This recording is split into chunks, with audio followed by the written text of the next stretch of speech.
자, 일단 유영하 변호사와 이경재 변호사, 박근혜 전 대통령의 변호사와 그다음에 최순실 씨의 변호사, 지금 가운데 이렇게 번개의 모습을 펴놨는데 네.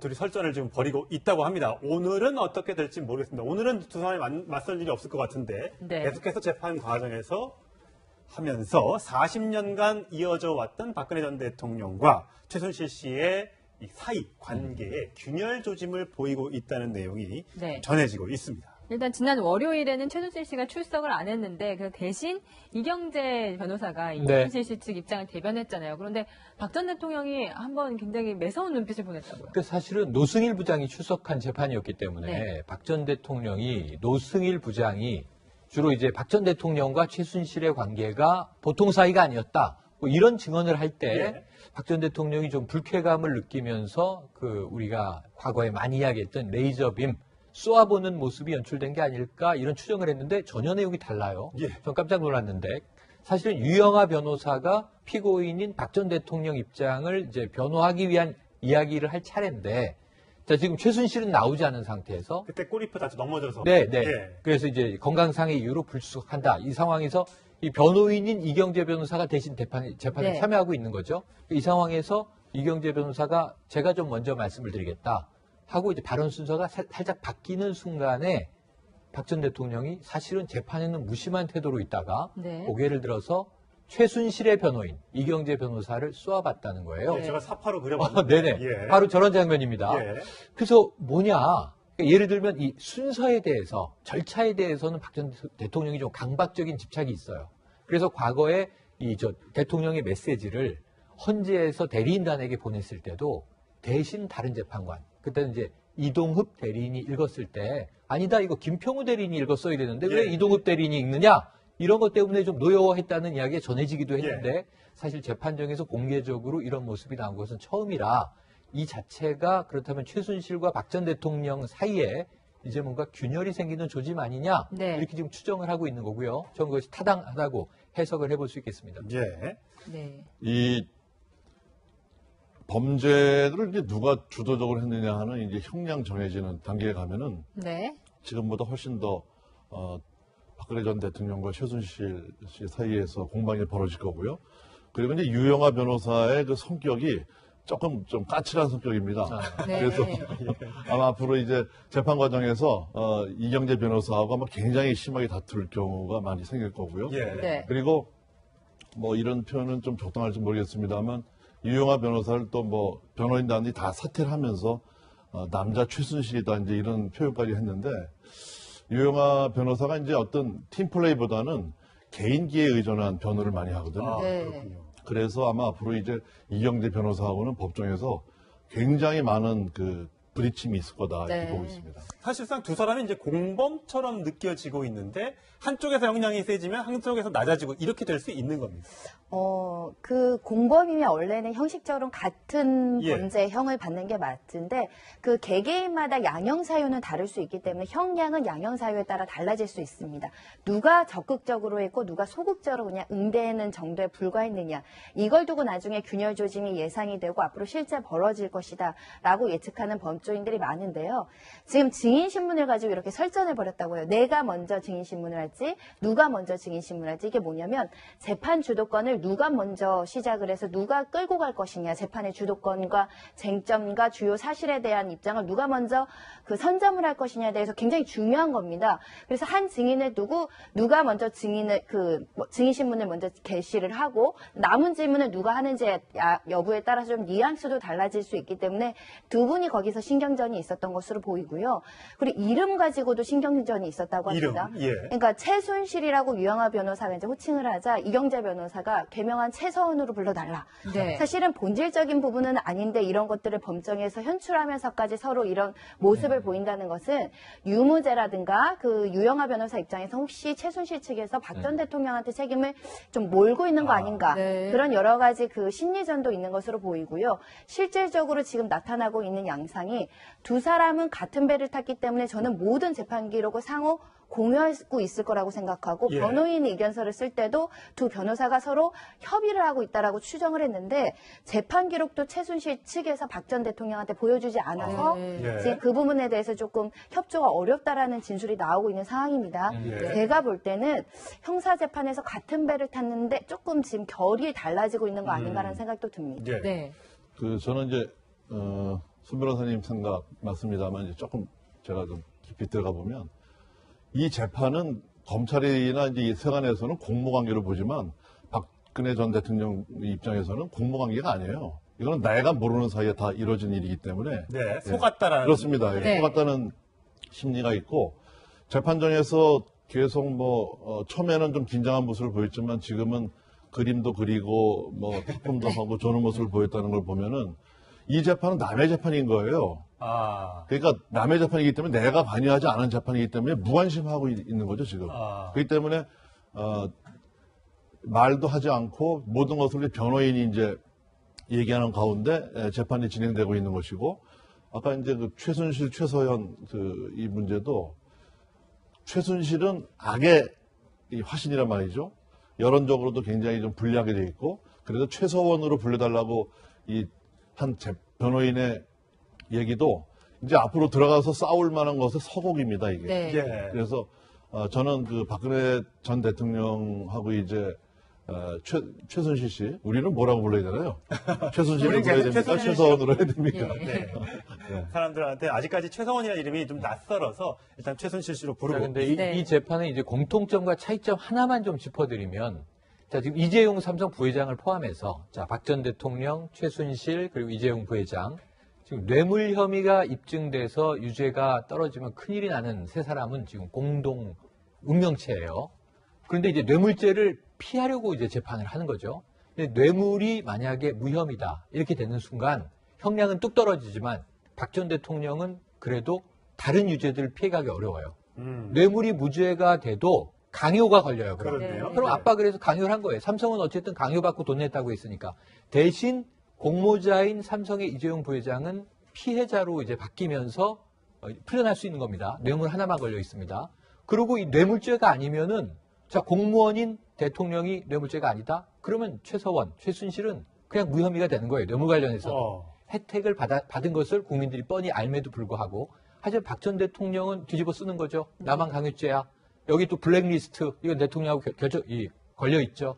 그러니까 또 이 헌재에서 인정했던 여러 가지들 죄과가 있죠. 18개 혐의 아닙니까? 네. 그래서 이게 다 지금 박 전 대통령만 처벌을 받는 거예요. 물론 뇌물죄가 빠지면 형량은 줄어들겠지만 이게 그래도 유죄로 판결날 가능성은 매우 높은 겁니다. 예. 네. 그럼 나머지는 다 피해가는 것이고 이런 상황에서 박 전 대통령이 그렇게 지금 녹록한 상황이 아니거든요. 네. 그래서 네. 그런데 지금 태도는 태평스러운 것은 매우 좀 비현실적인 상황이다. 저는 이렇게 봅니다. 예. 그런 면에서 작년 말 최초에 이 사건이 공개가 되고 전개가 됐을 때 전체가 다 한 몸통인 것처럼 비춰졌던 게 이제 시간이 지나면서 각자 도생의 단계로 들어가는 것 같고요. 이제 오늘도 블랙리스트 재판이 진행 중입니다만 김기춘 전 실장이 과연 본인이 다 저거를 내용을 안고 가느냐 아니면 대통령의 지시로 일이 진행됐다고 진술을 하느냐도 한번 지켜볼 대목인 것 같습니다. 예. 박근혜 전 대통령이 법정에서 아까 잠깐 얘기를 했었지만 그림을 그린다고 해요. 메모를 이렇게 할 수는 있을 텐데 어떤 그림을 정확히 그렸다가 지운지는 잘 모르겠습니다만 어떤 심리 상태인지 참 궁금합니다. 네. 근데 이게 좀 이례적이다고 생각되실 수는 있겠는데 실제 법정에서 많이 있어 보신 분들은 사람 얘기를 몇 시간씩 들으면요 가끔 무료해지거나 다른 생각을 하게 되거나 진짜 그림을 그리는 경우가 시간이 있습니다. 잘 안 가는 경우들이 있고 특히 증인들이 나와서 핵심적인 진술들이 아니라 중원부원 사족들을 얘기하면서 시간을 끄는 경우도 많거든요. 그러다 보면 내가 할 수 있는 것은 정자세는 유지해야 되지만 앞에 메모지야 연필 또는 볼펜이 있거든요. 그럼 메모를 하거나 갑자기 집중하면서 들으면서도 손을 이렇게 움직이는 경우가 있어요. 예. 그게 이제 네. 그림 그리는 것처럼 보여질 수도 있어서 박 전 대통령이 특별한 심리 상태가 있어서 저렇게 그림을 그린다기보다는 네. 저 그림을 그릴 당시 증인으로 나온 사람이 노승일 부장이니까 첫 번째 그 사람의 진술을 자세히 듣고 싶진 않았을 겁니다. 회피하고 싶은 마음도 있을 거고 저 사람이 말이 진실이 아니라 허위 왜곡된 거고 나를 나를 괴롭히고 모함에 빠뜨리는 사람이기 때문에 저 얘기를 듣기 싫어서 뭐 그림 그리고 다른 생각을 하셨을 가능성도 있고요. 네. 두 번째는 몇 시간씩 그 자리에 앉다 보면은 그냥 손을 뭐 가만히 있기가 좀 애매하니까 손을 막 움직일 때가 있어요. 그래서 네. 그림을 그렸을 수도 있는데 아마도 제가 볼 땐 노승일 부장의 어떤 증언의 가치에 대해서 박 전 대통령은 높게 평가하지 않고 있고 집중할 이유를 모르겠고 그러다 보니까 시간이 무료했다라고 생각이 됩니다. 네, 저는 저희가 이게 좀 심각한 상황이에요. 네. 저는 이제 송 변호사님은 그냥 흔히 있는 일이다. 사실 방송 중에도 저는 옆에 패널분이 이렇게 그림 그리는 걸 본 적이 있어요. 생방송 중인데 그래요? 지금 이런 상황인데 박정환 전 대변인은 깨끗하신데 이렇게 보니까 패널이 뭔가 그림을 그리고 계시네. 그러니까 낙서라고 하죠 우리가. 네. 네. 근데 여기서 하나는 메모 습관이 많은 분들은 끊임없이 필기를 합니다. 네. 그래야 생각이 잘 정리되고 말이 잘 나오는 분도 있고 또는 뭐 특정한 유형의 그림을 그리는 경우도 있을 수 있어요. 그것은 무료하다, 지루하다 이런 이제 의미로 받아들일 수 있는데 네. 여기서 그냥 그림을 그린 게 아니잖아요. 박 전 대통령의 이제 어제 행동을 다시 복기를 해보면 그림을 그립니다. 연필로. 지우개로 그걸 다시 지웁니다. 또 그리고 지웁니다. 예. 그럼 이게 지우개에 이렇게 날리잖아요. 예. 그걸 손으로 또 모아서 청소를 합니다. 예. 그리고 물티슈로 또 닦습니다. 네. 이거는 학창 시절에 아주 까다로운 좀 결벽적인 동료 네. 학생이 하는 예. 행동을 우리가 생각해 볼 수 있는데 이 상황이 만약 재판이 아니고 예능이라면 좀 이 캐릭터는 4차원이구나, 5차원이구나 우리가 이렇게 부르는 건데 네. 박 전 대통령의 경우에는 우리가 그렇게 뭐 좀 이제 가벼운 상황이 아니니까 엄중한 상황이니까 자신의 세계가 있다. 네. 자신만의 세계가 있다. 이렇게 추정할 수 있거든요. 예. 그래서 너무 궁금한 게 심리학자나 정신분석자가 이 그림을 좀 봤으면 네. 그러니까요. 뭔가 좀 해석해낼 수 있는 여지가 예. 있을 텐데 그림이 뭔지는 전해지지 네. 않아서 그렇고 저희가 어떤 잠깐만요. 그림인지를 예. 못했는데요. 일단은 이 그림을 그리는 행동에 대해서는 어떻게 생각하는지 심리 전문가들에게 물어봤습니다. 함께 들어보시겠습니다. 변호인이 안심을 시켜주고 있는 부분들도 있는 거고, 명백하게 입증이 될 만한 잘못은 하지 않았다. 자기 아집 같은 것도 있는 거고. 현실이 너무 받아들이기 어려울 경우에는 회피하거나 현실을 왜곡하거나 부정하는 방어 기제를 발동을 할 수 있습니다. 네, 저희가 지금 이 시각에도 이 박근혜 전 대통령의 법정 모습이 전해지고 있는데요. 일단은 지우개가 달린 연필을 들고 계속 무언가를 적는데 그걸 또 이렇게 지우개로 지우면서 지우개 가루가 모이면은 또 털어내고 이런 행동을 계속하고 있다고 해요. 지금 이 시각에도. 글쎄, 예. 저는 이제 그거를 우리 최영일 선생님처럼 심각하게 볼 수 있는 4차원 세계를 가진 사람이다라고 볼 수도 있지만 제가 볼 때는 이게 굉장히 본인이 받아들이기 힘든 비현실적인 부분이거든요. 그러니까 재판에 몰입을 할 수가 없는 거예요. 그러니까 딴 일을 해야 되거든요. 그러니까 방어기죠. 자기 스스로를 딴 데로 몰기 위해서 낙서도 하고 뭐 그림도 그리고 또 무료하기도 하고 증인들의 얘기가 중언부언하기도 하고 자기 마음에 들지도 않고 하니까 써놨다가 뭘 썼다는 게 나중에 또 증거로 나오니까 그걸 지우는 거죠, 이제. 지우고 이제 털어내고 손을 또 이제 물티슈로 닦고 이러면은 시간이 가지 않습니까? 사실 저희도 뭐 기자 시절에 재판 방청할 때 보면은 한 2시간만 앉아있으면 좀이 쑤셔갖고 못 앉아있거든요. 근데 이게 하루 종일 뭐 식사 점심시간 빼놓고서는 그렇죠. 10시간 가까이 10시간 이렇게 있으면은 좀 보통 견딜 만한 힘든 일이 아닌데 특히 박근혜 대통령 전 대통령 같은 경우에는 여러 가지 부분에 대해서는 무죄라고 확신을 하고 있지 않습니까? 그러니까 증인들이나 이 변호인들 하는 얘기가 내가 지금 닥쳐있는 상황을 못 느끼는 거죠. 그건 내 얘기가 아닌 거란 말이죠. 그러니까 다른 일을 해야 되는 거예요. 그러니까 모든 부분에 대해서 아까 그 삼성 관련한 뇌물죄 부분도 그거는 통치행위라고 지금 이제 생각을 하고 있고 그다음에 최순실 씨와의 관계는 자기는 속았다는 입장이고 그러니까 모든 부분 블랙리스트 부분은 밑에 사람들이 알아서 한 부분이고 이러다 보니까 무죄인 법정에 나와서 뭔가 소일거리를 해야 되니까는 그림을 그리고 지우고. 네. 네. 아직까지는 국민들의 어떤 눈높이함, 물론 재판이 진행되고 있습니다만 눈높이함은 좀 다른 모습인데 과거 지난 1월에도 박근혜 전 대통령은 기자회견에서 나도 무죄고 나와 관련된 모든 사람들은 다 무죄인 취지로 얘기한 적이 있습니다. 그 목소리 들어보시겠습니다.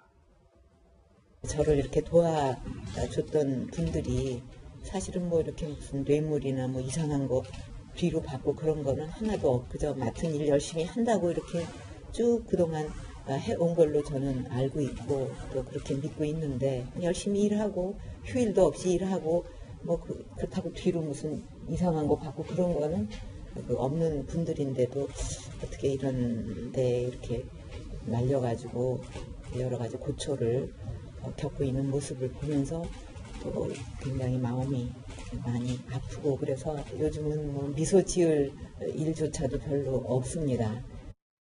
벌써 이 5개월 전의 얘기인데도 저는 저런 면이 조금 우려스럽고 걱정스러워요. 그러니까 아직 1심 재판이 끝나지 않아서 유무죄 판단을 하기는 좀 이른 시점이지만 어쨌든 탄핵이라는 과정은 있었잖아요. 그렇죠. 탄핵이라는 과정은 있었고 그 헌법재판소에서 판결이 있었는데 아직도 대통령께서 이렇게 탄핵 당하고 조기 대선이 있어서 있었던 일에 대해서 본인 스스로 이게 아까 수감 얘기도 나왔습니다만 저는 여전히 나는 아무 잘못도 없다라는 인식에서 조금 더 진전이 되지 않는 것 같아서 그게 좀 걱정스러운 면이고 저런 부분이 과연 앞으로 우리나라가 이제 안정화되는데 어떤 식으로 영향을 미칠런지 이런 면에서 한번 대통령께서도 지금이라도 왜냐하면 그 전에 쭉 보면은 여러 번 사실은 그 최순실 사태가 생기고 나서 이렇게까지 안 오고 수습할 수 있는 여러 과정들이 있었잖아요. 네. 그때마다 이제 잘못 해왔는데 지금이라도 조금 그래 대해서 다시 한번 좀 대통령께서 생각해 보셨으면 하는 생각이 좀 공개적으로 이런 모습이 나온 것은 처음이라 이 자체가 그렇다면 최순실과 박 전 대통령 사이에 이제 뭔가 균열이 생기는 조짐 아니냐 네. 이렇게 지금 추정을 하고 있는 거고요. 저는 그것이 타당하다고 해석을 해볼 수 있겠습니다. 예. 네. 이 범죄를 이제 누가 주도적으로 했느냐 하는 이제 형량 정해지는 단계에 가면은 네. 지금보다 훨씬 더 박근혜 전 대통령과 최순실 씨 사이에서 공방이 벌어질 거고요. 그리고 이제 유영아 변호사의 그 성격이 조금 좀 까칠한 성격입니다. 네. 그래서 아마 앞으로 이제 재판 과정에서 이경재 변호사하고 아마 굉장히 심하게 다툴 경우가 많이 생길 거고요. 예. 네. 그리고 뭐 이런 표현은 좀 적당할지 모르겠습니다만 유영아 변호사를 또 뭐 변호인단이 다 사퇴를 하면서 남자 최순실이다 이제 이런 표현까지 했는데 유영아 변호사가 이제 어떤 팀플레이보다는 개인기에 의존한 변호를 많이 하거든요. 네. 그렇군요. 그래서 아마 앞으로 이제 이경재 변호사하고는 법정에서 자, 일단 유영아 변호사와 저 이경재 변호사, 박근혜 전 대통령의 변호사와 그다음에 최순실 씨의 변호사 지금 가운데 이렇게 번개의 모습을 펴놨는데 네. 둘이 설전을 지금 벌이고 있다고 합니다. 오늘은 어떻게 될지 모르겠습니다. 오늘은 두 사람이 맞설 일이 없을 것 같은데 네. 계속해서 재판 과정에서 하면서 40년간 이어져 왔던 박근혜 전 대통령과 최순실 씨의 이 사이 관계에 균열 조짐을 보이고 있다는 내용이 네. 전해지고 있습니다. 일단 지난 월요일에는 최순실 씨가 출석을 안 했는데 그 대신 이경재 변호사가 이 네. 최순실 씨 측 입장을 대변했잖아요. 그런데 박 전 대통령이 한번 굉장히 매서운 눈빛을 보냈다고요. 그 사실은 노승일 부장이 출석한 재판이었기 때문에 네. 박 전 대통령이 노승일 부장이 주로 이제 박 전 대통령과 최순실의 관계가 보통 사이가 아니었다. 뭐 이런 증언을 할 때 박 전 대통령이 좀 불쾌감을 느끼면서 우리가 과거에 많이 이야기했던 레이저빔 쏘아보는 모습이 연출된 게 아닐까 이런 추정을 했는데 전혀 내용이 달라요. 전 깜짝 놀랐는데 사실은 유영아 변호사가 피고인인 박 전 대통령 입장을 이제 변호하기 위한 이야기를 할 차례인데 자, 지금 최순실은 나오지 않은 상태에서 그때 꼬리표 다쳐 넘어져서 네. 예. 그래서 이제 건강상의 이유로 불출석한다. 이 상황에서 이 변호인인 이경재 변호사가 대신 재판에 네. 참여하고 있는 거죠. 이 상황에서 이경재 변호사가 제가 좀 먼저 말씀을 드리겠다 하고 이제 발언 순서가 살짝 바뀌는 순간에 박 전 대통령이 사실은 재판에는 무심한 태도로 있다가 네. 고개를 들어서 최순실의 변호인 이경재 변호사를 쏘아봤다는 거예요. 네. 제가 사파로 그려봤는데 네네. 예. 바로 저런 장면입니다. 예. 그래서 뭐냐. 그러니까 예를 들면 이 순서에 대해서, 절차에 대해서는 박 전 대통령이 좀 강박적인 집착이 있어요.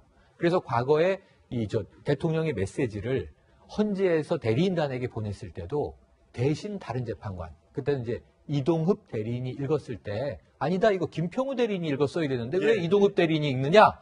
이런 것 때문에 좀 노여워했다는 이야기가 전해지기도 했는데 사실 재판정에서 굉장히 많은 그 부딪힘이 있을 거다 이렇게 네. 보고 있습니다. 사실상 두 사람이 이제 공범처럼 느껴지고 있는데 한쪽에서 형량이 세지면 한쪽에서 낮아지고 이렇게 될 수 있는 겁니다. 그 공범이면 원래는 형식적으로 같은 예. 범죄형을 받는 게 맞는데 그 개개인마다 양형 사유는 다를 수 있기 때문에 형량은 양형 사유에 따라 달라질 수 있습니다. 누가 적극적으로 했고 누가 소극적으로 그냥 응대하는 정도에 불과했느냐 이걸 두고 나중에 균열 조짐이 예상이 되고 앞으로 실제 벌어질 것이다라고 예측하는 범죄인들이 많은데요. 지금 증인 신문을 가지고 이렇게 설전을 벌였다고요. 내가 먼저 증인 신문을 할지 누가 먼저 증인 신문을 할지 이게 뭐냐면 재판 주도권을 누가 먼저 시작을 해서 누가 끌고 갈 것이냐 재판의 주도권과 쟁점과 주요 사실에 대한 입장을 누가 먼저 그 선점을 할 것이냐에 대해서 굉장히 중요한 겁니다. 그래서 한 증인을 두고 누가 먼저 증인 신문을 먼저 게시를 하고 남은 질문을 누가 하는지 여부에 따라서 좀 뉘앙스도 달라질 수 있기 때문에 두 분이 거기서 신경전이 있었던 것으로 보이고요. 그리고 이름 가지고도 신경전이 있었다고 합니다. 이름, 예. 그러니까 최순실이라고 유영하 변호사가 이제 호칭을 하자 이경재 변호사가 개명한 최서은으로 불러달라. 네. 사실은 본질적인 부분은 아닌데 이런 것들을 법정에서 현출하면서까지 서로 이런 모습을 보인다는 것은 유무죄라든가 그 유영하 변호사 입장에서 혹시 최순실 측에서 박 전 대통령한테 책임을 좀 몰고 있는 거 아닌가. 네. 그런 여러 가지 그 심리전도 있는 것으로 보이고요. 실질적으로 지금 나타나고 있는 양상이 두 사람은 같은 배를 탔기 때문에 저는 모든 재판 기록을 상호 공유하고 있을 거라고 생각하고 예. 변호인 의견서를 쓸 때도 두 변호사가 서로 협의를 하고 있다라고 추정을 했는데 재판 기록도 최순실 측에서 박 전 대통령한테 보여주지 않아서 예. 지금 그 부분에 대해서 조금 협조가 어렵다라는 진술이 나오고 있는 상황입니다. 예. 제가 볼 때는 형사 재판에서 같은 배를 탔는데 조금 지금 결이 달라지고 있는 거 아닌가라는 생각도 듭니다. 예. 네. 저는 이제 손 변호사님 생각 맞습니다만 이제 조금 제가 좀 깊이 들어가 보면 이 재판은